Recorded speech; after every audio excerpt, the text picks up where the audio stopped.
హైదరాబాద్లో SRH RCB మధ్య కాసేపట్లో మ్యాచ్ జరగనుంది. ఉప్పల్ రాజీవ్ గాంధీ ఇంటర్నేషనల్ స్టేడియంలో జరగబోయే మ్యాచ్ని చూసేందుకు అభిమానులు ఎగబడుతున్నారు. అయితే కస్టమర్ల క్రేజ్ని పెట్టుబడిగా మార్చుకున్న కేటుగాళ్లు నకిలీ యాప్లతో బ్లాక్ టికెట్లతో ఇష్టం వచ్చినట్టు దోచుకుంటున్నారు. దీనిపై Telangana cricket fans United association ఆధ్వర్యంలో అభిమానులు ఆగ్రహం వ్యక్తం చేస్తున్నారు. ఆరెంజ్ ఆర్మీ అంటూ అభిమానుల గుండెల్లో జెండా నాటుకుని అదే అభిమానుల్ని స్టేడియం గేట్ల బయట నిలబెట్టడం ఎంతవరకు న్యాయం అంటూ ఎస్ఆర్హెచ్ యాజమాన్యాన్ని ప్రశ్నిస్తున్నారు. టికెట్లను నిజంగా అభిమానులకే అమ్ముతున్నారా అంటూ నిలదీస్తున్నారు.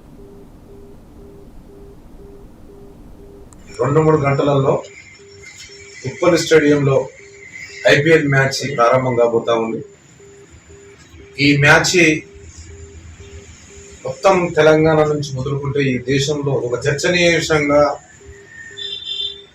ఈ మ్యాచ్ వల్ల ఎంతమంది నష్టపోతున్నారు, టికెట్లు ఎక్కడ పోతున్నాయి అని చెప్పేసి గగ్గోలు పెట్టేసి స్టేడియం నుంచి మొదలుకుంటే మాలాంటి ఆఫీసులలో కూడా ప్రెస్ మీట్ పెట్టేసి ఆట ఎవరిది, డబ్బులు ఎవరి, ఆటగాళ్ళు ఎవరు, డబ్బులు ఎవరి, అసలు స్టేడియం ఎవరిది, ఇందులో దందా చేసే వాళ్ళు ఎవరు అనేది లెక్క తేల్చవలసిన పరిస్థితి రాష్ట్ర ప్రభుత్వం పైన ఉంది.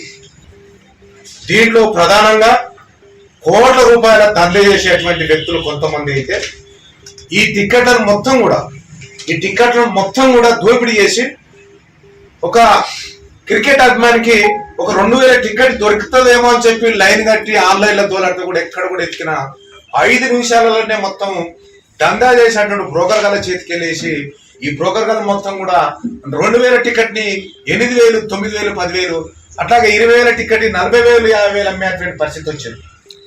ఈ ఎస్ఆర్హెచ్ యాజమాన్యం కావ్యం మారన్ గారు, ఇక్కడ ఈ సన్ టీవీ ఇన్ఛార్జ్ అయినటువంటి జమిని కిరణ్ గారు టికెట్లని డిస్ట్రిక్ట్ యాప్ ద్వారా పెట్టేసి ఒక గంట సేపు యాప్లో టికెట్లు పెట్టి గంటల నిమిషం టికెట్లు అయిపోయినాయని చెప్పేసి వాళ్ళు క్లోజ్ చేస్తున్నారు. ఈ రోజే తెలిసి ఈ ఘటనలో నాకు తెలిసిన వార్త ఏంటంటే ఎస్ఆర్హెచ్ టికెట్ ఇన్ఛార్జ్ అయిన శర్వానందన్ అనే వ్యక్తిని రాత్రి టాస్క్ ఫోర్స్లో ఎత్తుకపోయారట.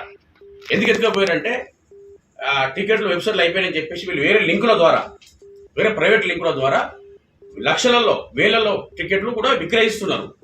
అసలు విక్రయించే చేతుల్లోకి టికెట్ ఎలా పోతుంది?